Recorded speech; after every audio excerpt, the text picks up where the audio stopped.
Well, Mark, whom I was engaged to by this time, I remember the last time I said goodbye to him was in the Petone station.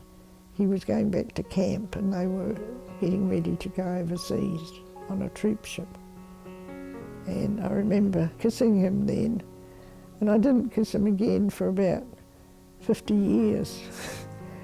So they were leaving the next day, and we went in. You weren't allowed on the wharf. They'd only open the gates for a few hours before the ship left.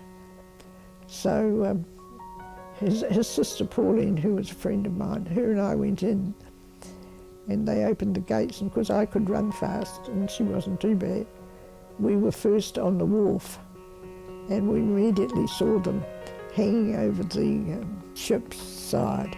All the guys on the boat were all crowded on this side of it, and it looked like, you know, the boat was tipping over this way. You couldn't hear that well, they were really up high. I always remembered he wanted to send something down to me, because I'd always thought he was a bit of a dope in a way. But anyway, he tied his hanky in a knot and tied it round, and it came down all right. And I thought, he's not as dopey as I thought he was.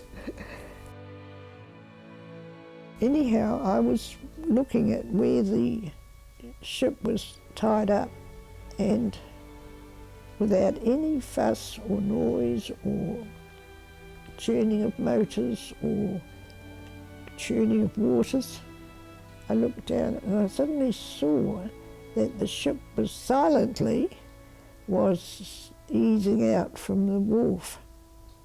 And I thought, it can't be going this soon. It was only about half an hour since we'd been allowed on the wharf. Can't be going. And I remember looking up at Mark, and he was watching me. And he told me he remembered it all these years later when I met him again.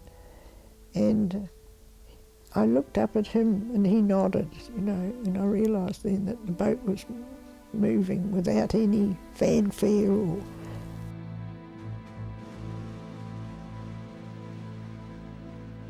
Well, I was in camp at Fort Dorset, and the ship would go out through the heads there. I knew that. So we rushed back into town and we got on a tram, and we caught a tram out to Fort Dorset, and the ship was just going out the heads. You could see it quite clearly. There were cliffs up there. I followed them along as far as I could onto the edge of the cliffs as the boat went out, and he said he could see me.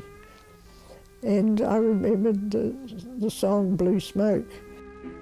Blue smoke goes drifting by into the deep blue sky.